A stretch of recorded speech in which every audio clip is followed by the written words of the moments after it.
அனைவருக்கும் வணக்கம். Post market report பார்க்கலாம்.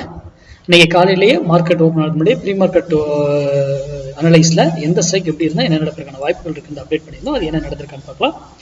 அது மட்டும் இல்லை, இன்னைக்கு மண்டே ட்ரேடை வந்து நம்ம இன்னைக்கு மிஸ் பண்ணக்கூடாது. அது பர்ஃபெக்டாக ட்ரேட் பண்ணி முடிக்கணும் அப்படிங்கிறது தான் அதனுடைய ரூலு. இன்னைக்கு நம்ம என்ன காலையில் கொடுத்துருந்தோம், இது எல்லாமே மேக்ஸ். நம்ம indicator, pattern, moving average, price action, open interest எதுவுமே பார்க்கறது கிடையாது.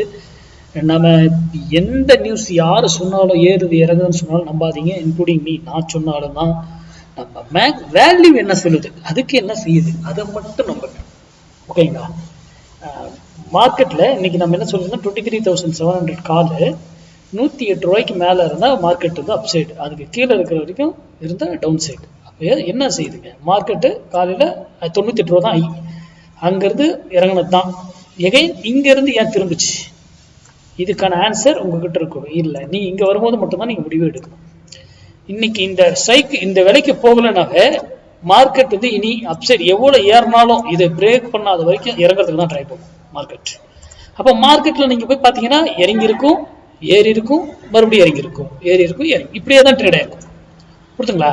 ஆனா அதே நான் மந்த்லி லெவல் ஒன்று போட்டிருப்பேன். மந்த்லி மீன்ஸ் அது வந்து மார்க்கெட்டுக்கு, அதை வச்சுதான் பொசிஷனல் வியூ பார்க்குறோம். அது வேற, அதை வச்சு ஆப்ஷன் பையிங் பண்ணக்கூடாது.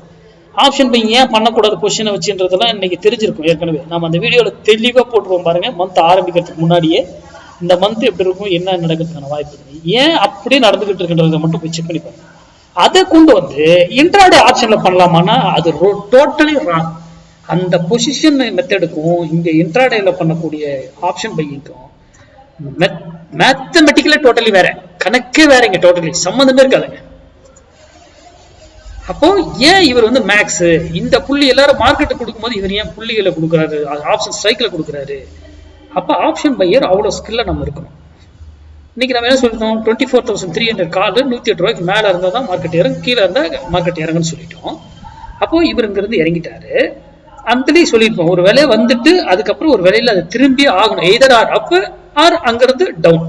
அப்ப அதுக்கு அங்க சடன் ரூல் இருக்கு, அதுக்கு ரூல் இருக்கு. அப்போ இந்த சைக்கிள் தான் கொடுக்க முடியுமா? இல்ல, எனி சைக்கிள் 600, 500, 400, 700, 800 எனி சைக்கிளையும் நம்ம கொடுக்கலாம். அதற்கேற்றார் போல் நம்ம வர்த்தகம் பண்ணணும். ஒரு மூவ்மெண்ட் இன்னைக்கு வந்து மூவ்மெண்ட் இருக்குமா, இவ்வளவு டார்கெட் வந்து பெருசா உட்காரலாமா, சின்னதுல வெளியே போகணுமா, எந்த புள்ளியில. இப்ப வந்து இவர் கீழே இருக்கிறாரு.